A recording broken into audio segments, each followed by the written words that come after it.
Hi there, I'm Chef Miko Aspiras.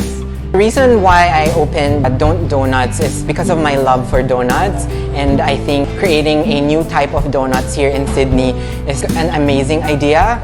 Our sourdough hybrid donut has never been done here in Sydney. So we start with a sourdough starter and then we proceed to making a brioche so that the flavor is more pronounced, it has more buttery notes, and also the flavors that we create here are quite unique. They're not too sweet, they're very indulgent. Our most popular donut is definitely the Basque cheesecake filled. It's everyone's favorite. It's actually an actual cheesecake that we puree and then stuff inside the donut, and then there's a caramelized top.